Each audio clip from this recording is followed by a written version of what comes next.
西麥安啊，我唔可以啊！佢都瞓着咗啦，用乜嘢落手啊？就係因為咁啊！你嚟吧啦！唔得，唔可以用刀。明啦，唔係咁容易落手㗎。唔得咧，你諗下，只要佢件衫被割爛咗少少啊，爸爸都會知道佢係俾人吉死㗎嘛。我哋唔可以攞佢條命嘅，殺死佢就一定會俾人發覺。不如我哋抌佢落個井度啦。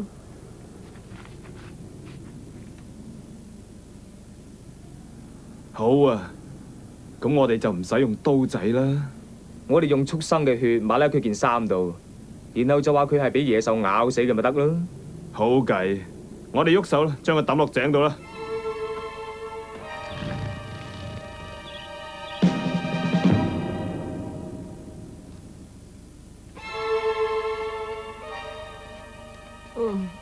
做咩啊？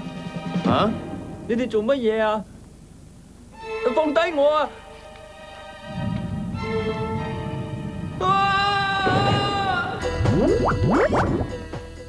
有隊商隊嚟緊呢邊啊！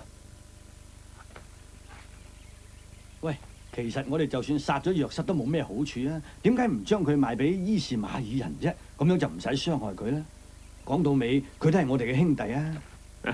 佢哋又嚟得幾合時喎。係喎。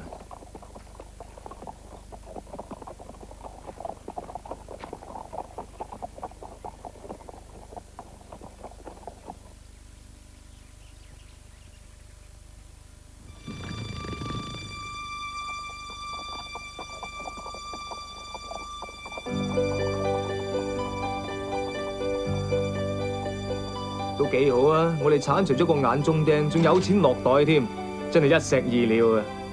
講得冇錯啊！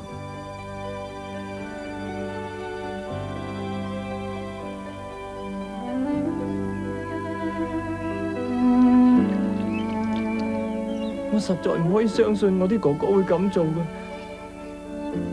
但係佢哋真係想殺我啊！細路啊！啊！你究竟要喊幾耐先至肯收聲㗎？你仲唔快啲去照顧啲駱駝啊？餵完佢哋食嘢之後，就輪到你㗎啦。係主人。